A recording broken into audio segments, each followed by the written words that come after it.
급식과 돌봄 등을 전담하는 학교 비정규직 노동자, 교육공무직 노조가 6일 총파업에 들어갔습니다.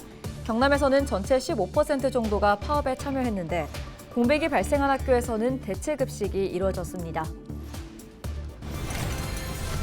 윤석열 대통령 퇴진을 요구하는 목소리가 경남 지역 대학과 학교에서도 이어지고 있습니다. 시국 선언은 물론 학교에 대자보도 붙었습니다. 5억 원이 넘는 사업비를 들여 조성한 고성의 한 야영장이 4년 넘도록 방치되고 있습니다. 그 이유를 알아봤습니다. 환경부가 12월 생태관광지로 창녕 우포늪을 선정했습니다. 우포늪은 우리나라 최대 규모의 자연 내륙 습지로 지난 1999년 8월 국가습지보호구역으로 지정됐습니다.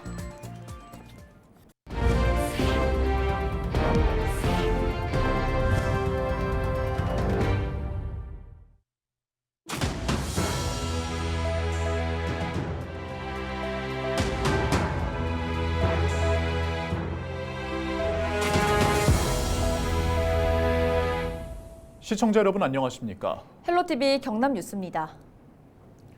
급식과 돌봄 등을 전담하는 학교 비정규직 노동자인 교육공무직 노조가 6일 총파업에 들어갔습니다. 경남도 내 일부 학교에서 급식과 돌봄 교실이 중단됐는데요. 급식 공백이 발생한 학교에서는 빵과 음료로 대체 급식이 이루어졌습니다. 김수정 기자가 취재했습니다. 점심시간 창원의 한 초등학교 급식소입니다. 아이들이 식판 대신 빵과 음료가 든 봉지를 나눠봤습니다. 혹시 몰라 도시락을 챙겨온 아이도 있습니다. 한쪽에는 자율 배식으로 밥과 김치, 김도 준비됐습니다. 이 학교에서 급식하는 학생과 교직원만 250여 명. 이날 현장 학습을 간 병설 유치원 한 반을 제외하고 대부분 빵으로 점심을 해결했습니다. 교육공무직 총파업으로 급식과 돌봄 공백에 대한 우려가 컸는데 다행히 대체 급식과 돌봄 교직원 투입 등으로 큰 혼란은 없었습니다. 경남에서는 공사립 1,037개 학교 13,000여 명의 교육 공무직 가운데 2,000여 명이 파업에 참여한 것으로 집계됐습니다. 전체 15% 정도입니다. 급식 공백이 발생한 학교 240여 곳이 빵이나 음료, 도시락으로 대체 급식을 하거나 현장 학습으로 학사 일정을 조정했습니다. 초등돌봄은 500여 곳의 학교 가운데 66곳이 파업에 참여했지만 7곳을 제외하고 모두 정상 운영됐습니다. 전국 학교 비정규직 연대회의는 기본급 정상화와 임금 격차 문제 해소 등의 요구안을 제시하고 있지만 교육당국과 여전히 이견을 좁히지 못하고 있습니다. 연대회의 중 한 곳인 전국교육공무직본부 경남지부는 이날 오전 경남교육청 앞에서 300여 명이 모여 총파업 결의대회를 열었습니다. 임금은 물가 인상률에 비례하여 올려달라는 요구, 그리고 최저시급에 미치지 못하는 기본급을 최저시급에 맞춰달라는 요구입니다. 이러한 우리들의 정당한 요구에 대해 사측은 교섭장에서 교육공무직은 책임감이 없다라고 망발합니다. 지난해 3월 유례 없던 새학기 총파업에 이어 약 2년 만에 다시 이어진 12월 6일 총파업. 학교 비정규직 노동자들은 교섭이 또 해를 넘길 것으로 예상돼 강경 투쟁을 밝히면서 추가 파업에 대한 우려가 커지고 있습니다. 헬로티비 뉴스 김수정입니다. 5억 원이 넘는 사업비를 들여지은 고성의 한 야영장이 4년 넘도록 방치되고 있습니다. 준공 이후 한 번도 운영되지 못했는데요. 그 이유를 알아보니 명확하지 않은 용도 때문이었습니다. 보도에 표영민 기자입니다. 지난 2020년 고성군 당동항에 조성된 야영장입니다. 경남도가 사업비 5억 5천만 원을 들여 테크 10개와 화장실 등 야영 시설을 설치했습니다. 하지만 화장실 문은 굳게 잠겼고 세면대에 소독꼭지를 돌려도 물이 나오지 않습니다. 특히 야영장 등록 조건인 관리실과 샤워실은 아예 없습니다. 준공된 지 4년이 흘렀지만 야영장은 방치되고 있습니다. 혹시 요게 이제 아는 사람들이 아서 누구한테 허락을 받는 그런 입장은 아니고 아서 요 간혹가다 여름철에 조금 앉았다가 가는 그 정도지 공개적으로 요 사용을 한다든지 그런 거는 아직까지 없었어요. 최근 5,000개에서 야영장을 정상화해 운영하겠다는 뜻을 밝혔지만 경남도는 제안을 단칼에 거절했습니다. 야영장이 들어선 부지가 애초에 허가가 나지 않는 이종어항 다목적 광장이기 때문입니다. 경남도 관계자는 해당 야영장은 조성 당시부터 수익시설 목적이 아닌 주민과 관광객 누구나 이용할 수 있는 공익시설로 만들어졌다고 밝혔습니다. 3년 전 경남도로부터 시설 관리를 넘겨받은 고성군은 난감한 상황에 놓였습니다. 그동안 야영장 용도로 알고 일부 편의시설 사용 등을 제안해 온 겁니다. 고성군은 우선적으로 시설을 개방하고 야영장으로 활용할 수 있는 방안을 추진하고 있습니다. 다목적 광장에서 그 휴게 시설로 그 변경을 경남도와 협의를 하였고, 경남도에서는 그 올해 12월에 해양수산부를 방문해서 그 협의 결과에 따라서 저희들이 반영을 하고 추진할 계획입니다. 수억 원을 들여 지어놓고도 사실상 방치되고 있는 야영장. 혈세 낭비라는 지적을 피하기 힘들어 보입니다. 헬로티비 뉴스 표영민입니다. 비상계엄 사태 이후 윤석열 대통령의 퇴진을 요구하는 목소리가 경남 지역 대학과 학교에서도 이어지고 있습니다.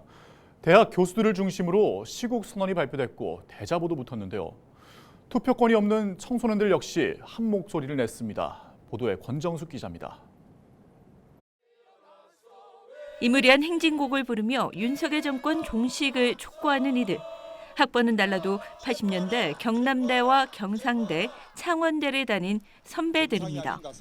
비상계엄 사태를 보며 군사정권 시절을 떠올렸다는 동문들은 침묵은 공범이고 저항은 정의가 된다며 시국 선언을 발표하고 윤 대통령의 탄핵 등을 촉구했습니다. 저희는 이제 80년대 군사정권 시절에 대학을 다녔고 8.765 항쟁을 직접 몸으로 체험했던 세대들입니다. 21세기 대명천지에 지금 같은 비상계엄이라는 있을 수 없는 일을 가지고 현 정권이 나온 데서 도저히 참을 수가 없었어요. 청소년들도 시국선언에 나섰습니다. 17살부터 부모님의 손을 잡고 촛불 집회에 나선 세대라는 학생들. 1학년 후배의 제안에 전국 각자의 집에서 한 걸음에 달려왔다는 학생들은 전쟁 없는 정의로운 사회를 만들어달라며 투표권은 없지만 국민의 한 사람으로서 저항과 연대하겠다고 밝혔습니다. 비상계엄이 선포된 걸 봤을 때 너무 무서웠어요. 저희는 평화롭고 모두가 존중받으며 함께 살아가는 민주주의가 있는 나라를 꿈꿉니다. 그런 꿈꾸는 나라에서 살기 위해서는 윤석열 대통령의 탄핵이 필수적이라고 생각하고요. 비상계엄 사태 이후 경남 지역 대학과 학교에서도 윤석열 대통령 퇴진을 요구하는 시국선언이 이어지고 있습니다. 인제대 교수들도 이날 시국선언을 통해 정부의 자성과 변화를 촉구했습니다. 또 지역대학에는 비상계엄 사태를 비판하는 대자보가 붙었고 1인 시위도 진행되고 있습니다. 윤 대통령의 모교 서울대는 물론 전국대학 총학생회 모임에서도 퇴진 요구에 나선 가운데 경남 지역 대학 총학생회로 더욱 확대될지 여부도 주목되고 있습니다. 헬로티비 뉴스 권정숙입니다. 2025학년도 대학 수학능력시험 성적표가 6일 수험생에게 통지됐습니다. 경남 지역 수험생들은 원서를 접수한 학교별 상황에 따라 강당이나 교실에서 수능 성적표를 받았습니다. 또 졸업생이나 검정고시 수험생 가운데 출신 지역이 아닌 다른 지역에서 응시한 수험생은 교육지원청에서 성적표를 확인했습니다. 성적 증명서는 오는 9일 오전 9시부터 온라인에서 발급받으면 됩니다. 올해 수능은 지난해 역대급 불수능에 전 과목 만점자가 1명이었지만 올해는 총 11명인 것으로 나왔습니다. 다만 경남에서는 올해 역시 전 과목 만점자가 없었습니다. 경상남도 교육청은 이달 중에 창원 경남 대입정보센터와 진주 서부 대입정보센터에서 학생과 학부모를 위한 정시 모집 맞춤 상담을 차례로 열 예정입니다.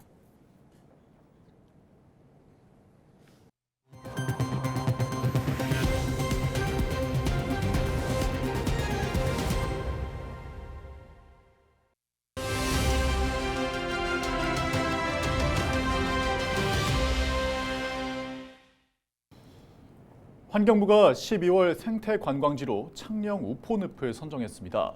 우리나라 최대 규모의 자연 내륙 습지로 1998년에는 람사르 습지, 1999년 8월 국가 습지 보호구역으로 지정되기도 했는데요. 창녕 우포늪의 이야기, 창녕군 우포 생태 따오기과 정호근 팀장과 이야기 나눠보겠습니다. 팀장님 안녕하세요. 네, 반갑습니다. 저는 창녕군 우포 생태 따오기과에 근무하는 생태정책팀장 정호근입니다. 네, 창녕 우포늪에 좋은 소식이 들어왔습니다. 환경부가 12월 생태 관광지로 창녕 우포늪을 선정했는데요. 먼저 소개 부탁드립니다. 네, 우포늪은 창녕군 유호면, 이방면, 대안면, 대지면 등 4개 면에 걸쳐 있는 총 면적 250만 5천 제곱미터로 연간 80만 명이 방문하는 우리나라 최대 규모의 자연 내륙 습지입니다. 우포늪에는 가시연꽃, 자라풀, 창포 등 800여 종의 식물류와 큰 고니, 노랑부리 저새 등 200여 종의 조류를 비롯해 밀종위기 야생동물인 수달, 담비, 삭 등을 포함하여 약 1200여 종의 다양한 생물이 서식하고 있는 생태계의 보고입니다. 또한 2008년부터 밀종위기 야생생물 2급인 따오기 복원을 진행 중이며 2019년에 첫 방사를 시작하여 현재까지 총 340마리를 자연으로 방사했습니다. 방사한 개체들은 경남 지역과 우포늪 일대를 비롯해 전국에서 분산하여 관찰되고 있습니다. 네, 우리나라 최대 규모의 자연 내륙 습지죠. 우포늪이 12월 생태 관광지로 선정이 됐습니다. 그 배경이 무엇일까요? 예, 저희 우포늪은 2018년 10월 남사르 협약 당사국 총회에서 세계 최초로 남사르 습지 도시로 인정받았으며 습지를 보존하고 현명하게 이용하고 있는 생태 관광지입니다. 올해 7월에는 영남권 최초로 우포늪과 항산을 핵심 지역으로 한 창녕군 정역이 유네스코 창녕생물권 보존지역으로 지정되는 쾌거가 있었습니다. 또한 겨울철 우포늪은 큰 기러기, 고니, 청둥오리 등 다양한 철새떼들의 겨울을 나기 위한 철새 서식처입니다. 지금 우포늪에 오시면 많은 철새들을 관찰할 수가 있어 겨울철 힐링하기 좋은 생태 관광지입니다. 이러한 사유로 인하여 환경부의 12월 생태 관광지로 선정된 것으로 여겨집니다. 네, 창녕 우포늪이 겨울철 힐링 장소라고 말씀해 주셨습니다. 그렇다면 우포늪과 함께 또 찾을 수 있는 창녕의 또 다른 명소에는 어떤 곳들이 있을까요? 1일 우포늪 인근 주요 관광 코스로는 우포늪 생태관 시설을 관람 후에 우포늪 생명길 8.4km를 탐방하고 창녕읍으로 이동해서 창녕박물관 시설을 관람할 수 있으며 그 옆에 유네스코 세계유산인 교동과 송인동 고분군을 답사 후에 북온천 관광지 방문을 추천해 드립니다. 또 다른 관광 코스로는 대안면 주메리에 위치한 우포늪 생태체험장과 생태곤충원을 관람하고 이방면에 위치한 산토끼 놀이동산을 관람 후에 창녕읍으로 이동하여 창녕박물관 시설 관람과 교동과 송인동 고분군 답사 후에 북온천 관광지 방문을 추천해 드립니다. 네, 오늘 말씀 여기까지 듣겠습니다. 고맙습니다. 네, 감사합니다. 네, 지금까지 창녕군 우포 생태따오기과 정호근 팀장과 이야기 나눴습니다. 다음 소식입니다. 부산과 울산, 경남 지역의 가을철 평균 기온과 최고 기온, 또 최저 기온이 역대 1위를 기록한 것으로 나타났습니다. 부산지방기상청이 2024년 가을철 부울경 기후를 분석한 결과 9월 초 매우 높은 고온으로 시작해 전반적으로 평년보다 높은 기온이 이어졌다고 밝혔습니다. 또 9월과 11월 한 차례씩 많은 비가 내리면서 강수량도 평년보다 많은 양을 기록한 것으로 분석됐습니다. 가을철 부울경 평균 기온은 18.1도로 평년 15.6도보다 2.5도 높았고 강수량은 563.6mm를 기록해 평년 300mm보다 263.6mm 더 많았습니다. 부산지방기상청은 최근 기후 변동성이 커진 만큼 겨울철에도 단시간에 급격히 발생하는 이상기후가 자주 찾아올 것으로 보고 있습니다. 이상으로 뉴스를 마칩니다. 함께해 주신 여러분 고맙습니다.